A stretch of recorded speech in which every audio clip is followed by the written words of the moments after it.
함께 기도하겠습니다. 주님 감사합니다. 금요일을 맞이한 우리 사랑하는 성도들 축복합니다. 오늘의 삶 속에도 주님이 은혜 베풀어 주시기를 원합니다. 내일부터 시작되는 나들이 가운데 하나님의 놀라운 은혜가 있기를 원합니다. 우리 성도들의 마음속에 깊은 사랑의 교제가 일어나게 도와주시고 자연 가운데 함께 하시는 주님을 경험하고 묵상하는 쉼의 시간이 되도록 모든 여건과 날씨를 주관하여 주옵소서. 예수님의 이름으로 기도드립니다. 아멘. 우리 찬송가 413장 찬양하시겠습니다.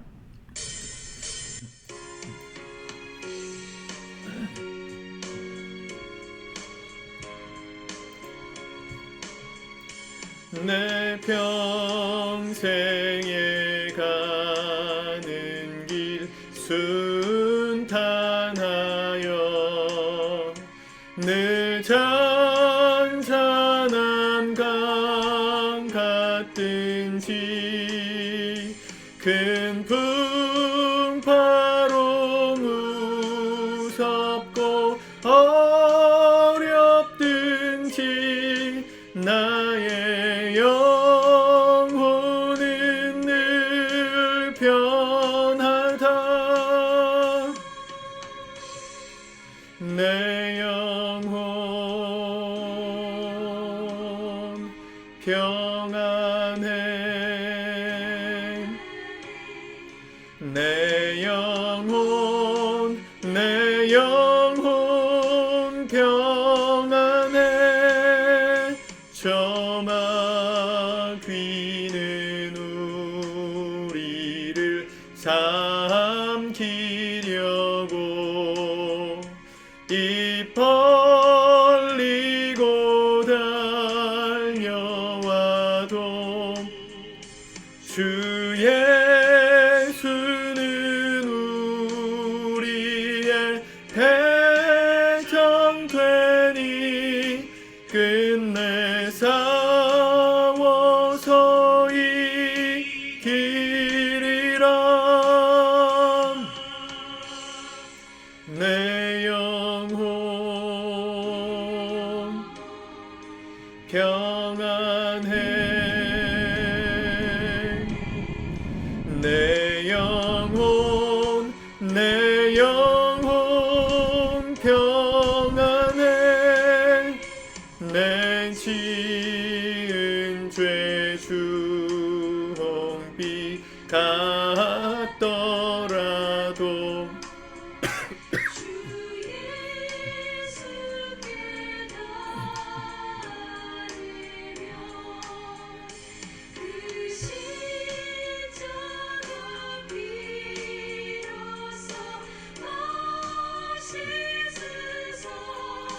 있는 보다 더 정하리라.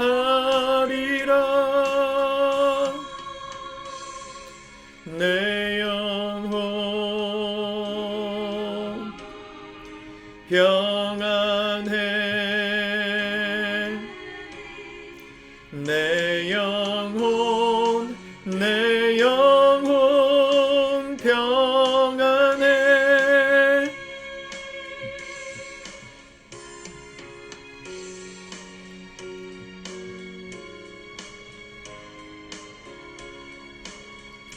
저 공중에 구름이 일어나며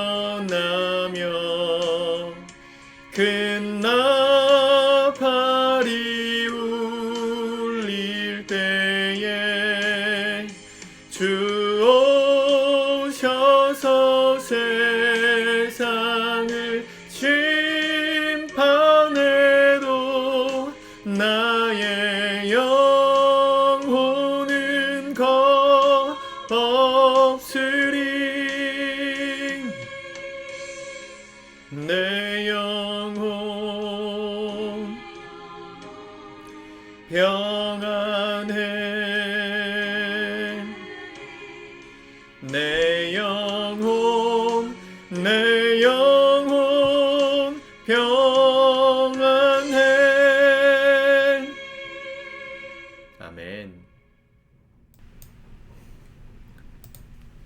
오늘 하나님 말씀은 마태복음 19장 말씀입니다. 같이 읽고 묵상하겠습니다. 19장. 예수께서 이 말씀을 마치시고 갈릴리를 떠나 요단강 건너 유대 지경에 이르시니 큰 무리가 따르거늘 예수께서 거기서 그들의 병을 고치시더라. 바리새인들이 예수께 나와 그를 시험하여 이르되 사람이 어떤 이유가 있으면 그 아내를 버리는 것이 옳으니까? 예수께서 대답하여 이르시되 사람을 지으시니가 본래 그들을 남자와 여자로 지으시고 말씀하시기를 그러므로 사람이 그 부모를 떠나서 아내에게 합하여 그 둘이 한 몸이 될지니라 하신 것을 읽지 못하였느냐.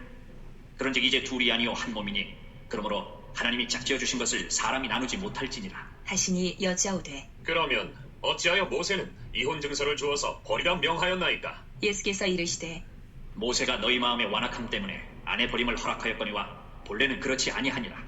내가 너희에게 말하노니 누구든지 음행한 이유 외에 아내를 버리고 다른 데 장가드는 자는 간음함이니라. 제자들이 이르되 만일 사람이 아내에게 이같이 할진대 장가들지 않는 것이 좋겠나이다. 예수께서 이르시되 사람마다 이 말을 받지 못하고 오직 타고난 자라야 할지니라. 어머니의 태로부터 된 고자도 있고 사람이 만든 고자도 있고 천국을 위하여 스스로 된 고자도 있도다. 이 말을 받을 만한 자는 받을지어다. 그때에 사람들이 예수께서 안수하고 기도해 주심을 바라고 어린아이들을 데리고 오매 제자들이 꾸짖거늘 예수께서 이르시되 어린아이들을 용납하고 내게 오는 것을 금하지 말라.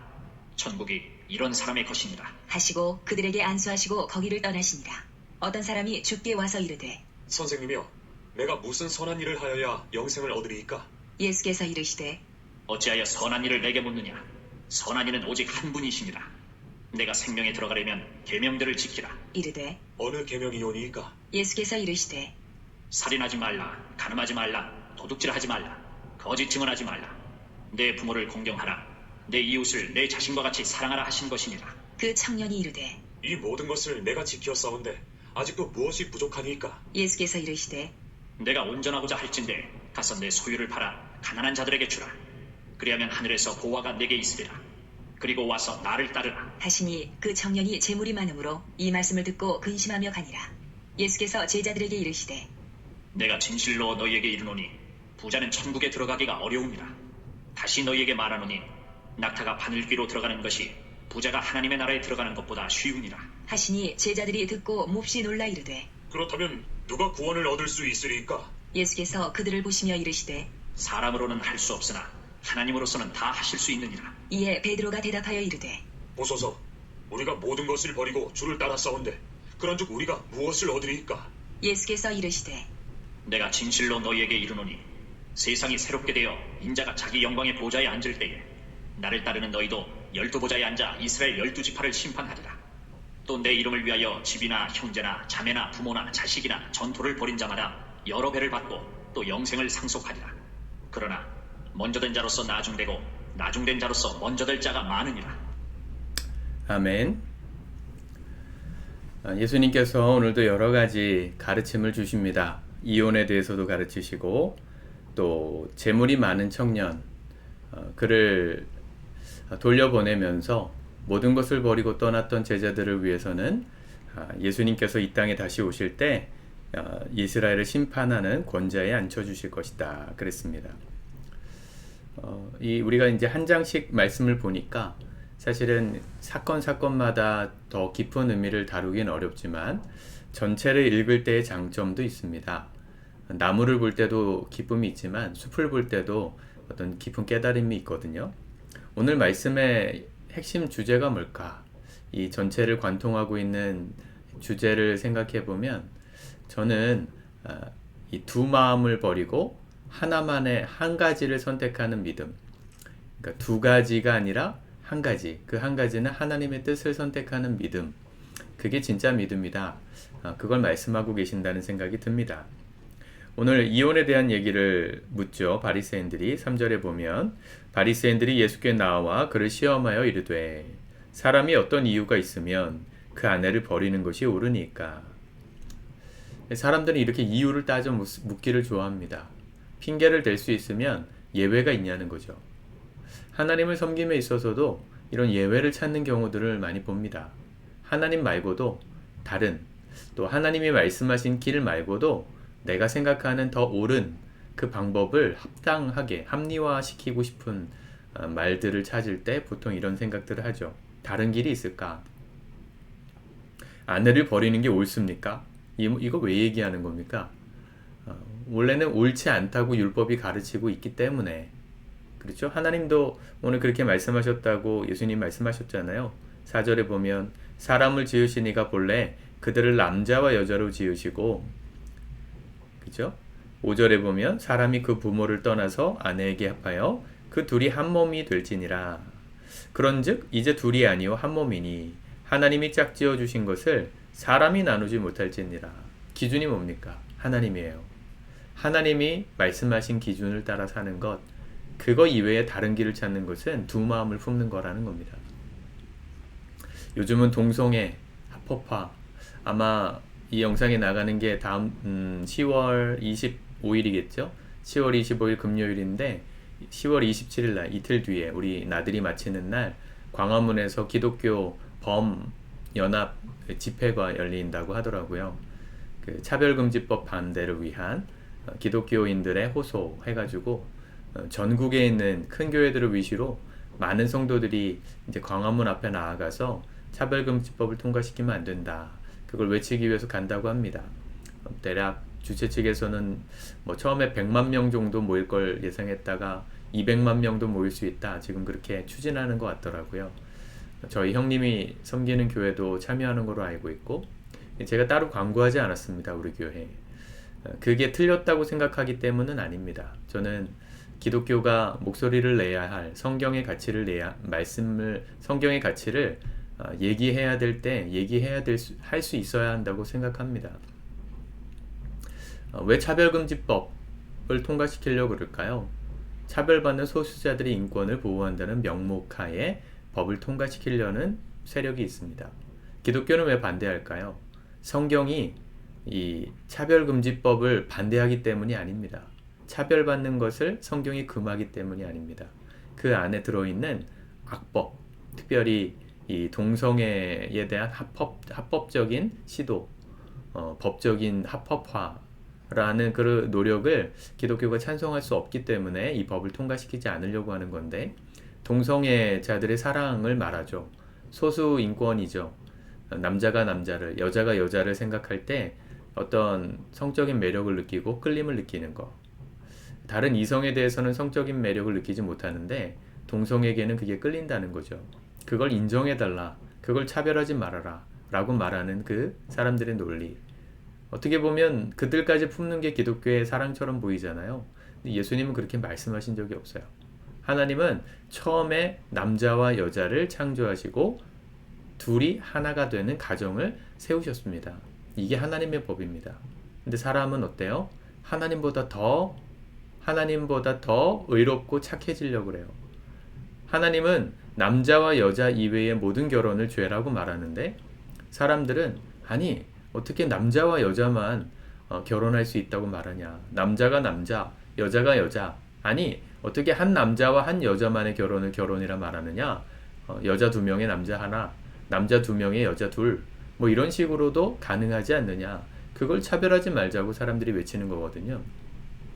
되게 범인륜적인 또 대단히 평화로운 세상을 만들려고 하는 시도 같지만 굉장히 무섭습니다.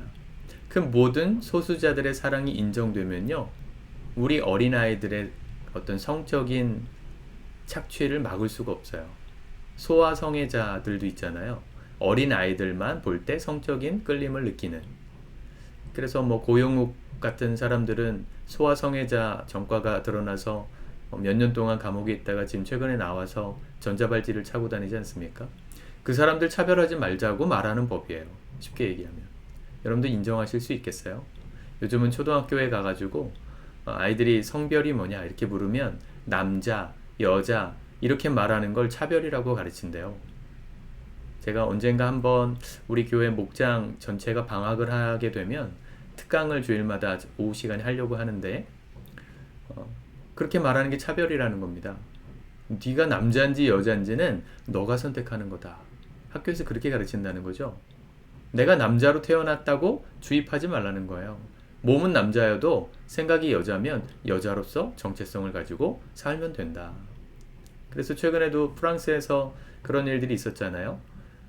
남자인데 자기가 여자라고 생각하고 성별을 표기해도 여자라고 표기하는 이 사람이 공중 목욕탕, 여탕에 들어가서 함께 샤워를 할 권리가 있다. 그래가지고 거기 가가지고 여자들이 들어올 때까지 기다렸다는 거예요.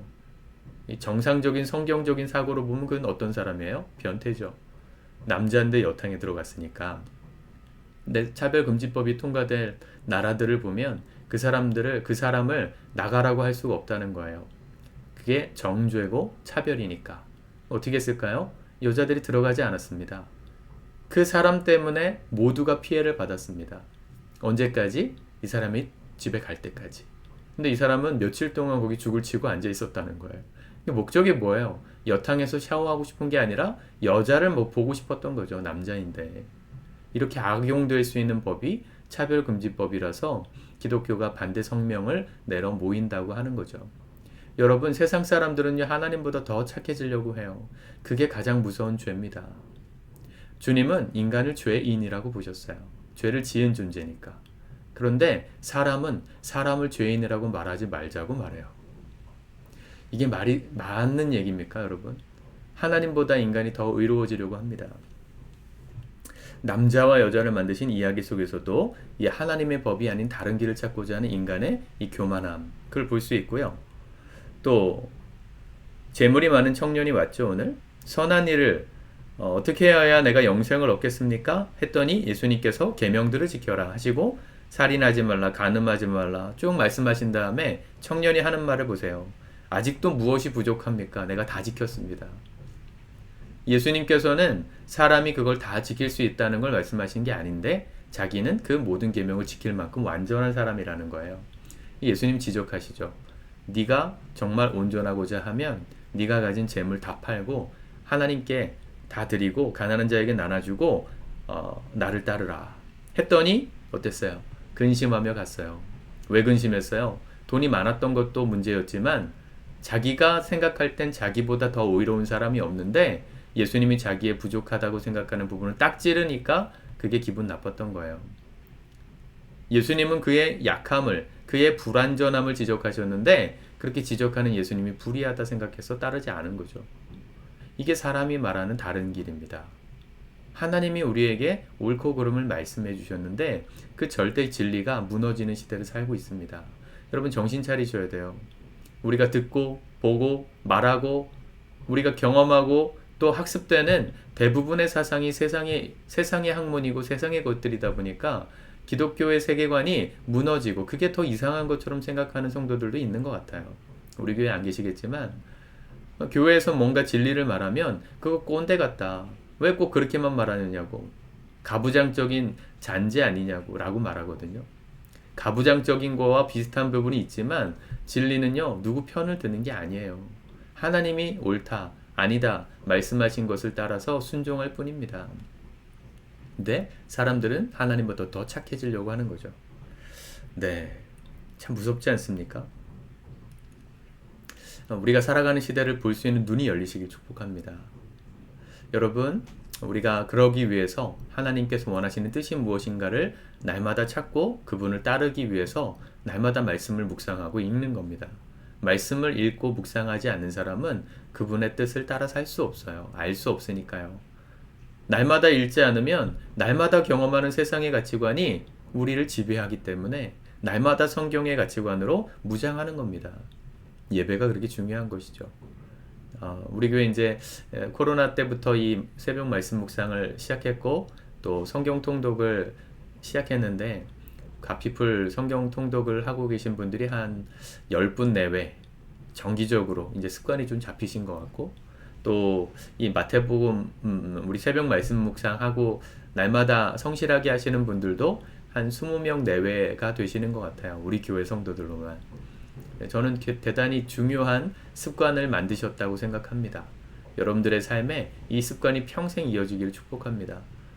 비단 제가 영상을 올리고 무언가를 하자고 독려하는 것도 중요하겠지만 그때 하는 것도 중요한데요. 그게 없어도 여러분들이 스스로 날마다 말씀 한 장씩 읽고 그 안에서 주시는 말씀의 기준을 따라 하나님 나라 가치관을 따라 이 땅을 살아가는 연습, 그게 너무너무 중요합니다. 여러분들뿐만 아니라 여러분들 자녀들도 그렇게 살 수 있도록 여러분들이 부모로서 어른으로서 먼저 길을 닦아 주십시오. 길을 닦아 주셨어요. 우리 할머니 할아버지 세대들은 그렇게 살아야 된다고 길을 닦아 주셨는데 어느 순간 그 길이 흐려졌어요. 왜냐하면 그 길을 걸어가던 수많은 사람들이 중도 포기했거든요. 그래서 이제는 말씀을 따라 살아가는 사람들의 모델을 보기가 어려워요. 다 세상의 가치관에 타협하고 적당히 타협하고, 그렇죠. 아니 뭐 굳이 바쁜 세상에 주일날 예배당에 가야 하나, 굳이 불편한 것도 많은데, 아니 왜 굳이 성경 말씀대로 헌금을 해야 되나, 11조를 왜 떼야 되나. 요즘은 11조 설교 안 하는 목사님들이 많거든요. 저도 자주 안 하는 편이지만 사실은 그 직무유기입니다. 성경에 11조 얘기가 얼마나 많이 나오는데요. 11조를 드려라, 이 말씀이 얼마나 많이 나오는데요. 근데 안 한다는 걸 자랑하는 목사님들도 있더라고. 그 설교 안 한다고. 왜? 성도들이 부담 느끼니까. 자, 하나님의 길을 추구할 것인가, 다른 대안을 찾고 인간의 길을 추구할 것인가, 오늘 선택해야 합니다. 우리는 누가 봐도, 세상의 기준으로 봐도 꼰대처럼 보여도 하나님만 따르기를 선택한 사람들입니다. 오늘 그런 사람들에게 어떤 축복이 있다 말씀하십니까? 27절 베드로가 대답하여 이르되 보소서 우리가 모든 것을 버리고 주를 따라싸운데 그런즉 우리가 무엇을 얻으리이까? 주님만 바라보고 하나님의 기준을 따라 산 우리에겐 어떤 축복이 있나요? 28절 내가 진실로 너희에게 이르노니 세상이 새롭게 되어 인자가 자기 영광의 보좌에 앉을 때에 나를 따르는 너희도 12보좌에 앉아 이스라엘 12지파를 심판하리라. 내 이름을 위하여 집이나 형제나 자매나 부모나 자식이나 전토를 벌인 자마다 여러 배를 받고 또 영생을 상속하리라.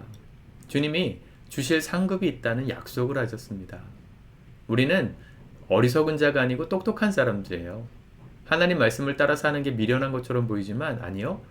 비밀은 몰라서 그렇죠. 이게 진짜 투자라는 걸 아니까 이렇게 살기로 결정하는 겁니다. 강남 땅이 한창 개발되고 그 밑에 이제 판교, 분당 이쪽이 허허 벌판이었었던 시대, 그 응답하라 1988 보면 그 당시 개발도 안 됐었던 그때 덕선이네 가족이 거기로 이사 가면서 그 드라마가 끝나잖아요. 지금 우리가 그걸 보면 어때요? 야, 저 사람들 성견지명이 있구나. 야, 저 땅값이 오를 거 알고 저기로 갔나 보다 하는 부러움이 있지만 그 당시 사람들이 볼 때 어때요? 미련한 거죠. 아무것도 없는, 도로도 닦여져 있지 않은 저 시골 같은데 왜 가나? 했을 텐데 시간이 지나고 나니까 그곳에서 얻을 상급이 뭔지를 알게 됐어요. 우리는 그런 사람들이에요. 예수 믿는 사람들은 비단 이 땅에서 얻을 것들에만 목숨 거는 사람이 아니고요. 저 하나님 나라 들어가서 주실 놀라운 상급, 이 땅에서 것들보다 비교할 수 없는 것들을 여러 배 받고 주님이 우리의 모든 수고와 헌신을 인정해 주실 그 날을 믿기에 이 땅에서 바보처럼 살기를 결정하는 겁니다. 바보처럼이에요. 바보가 아니고 바보처럼. 모르는 사람들이 볼 땐 바보 같지만 이 비밀을 아는 우리는 지혜로운 자들이라는 걸 아는 거죠. 여러분들도 지혜로운 선택 오늘 하실 수 있길 바랍니다. 이제 오늘 하루 금요일 마무리 잘 하시고요. 내일 이제 우리 나들이 떠나는데 우리 기도해 주시면 좋겠습니다. 안전하고 즐겁고 서로의 마음에 기쁨이 충만한, 은혜가 충만한 그런 복된 시간 될 수 있도록, 또 함께하지 못하는 우리 성도님들의 마음에도 동일한 은혜가 있을 수 있도록 함께 중보해 주시면 좋겠습니다. 기도합시다. 하나님 감사합니다. 우리가 오늘도 말씀 가운데 어떻게 살지를 결정합니다. 주님, 사람들이 보기에는 미련해 보이고 꽉 막혀 보이고 무언가 누군가를 차별하는 것처럼, 선을 가르는 것처럼 보이는 우리 성경의 가르침이 사실은 하나님께서 진리이심을 믿고 이 땅에서 미련하게 사는 것이 결국 하나님이 놀라운 상급으로 갚아주시는 축복된 삶이라는 것을 믿기에 우리가 지혜로운 선택을 하는 자임을 믿습니다. 오늘도 주의 뜻을 따라 살게 하시고 주님보다 더 착해지려는 교만을 내려놓고 주의 말씀을 따라 묵묵히 단순하게 순종하며 주님을 따르는, 주님을 섬기는 우리 모든 성도들 되게 하여 주옵소서. 예수님의 이름으로 기도드립니다. 아멘.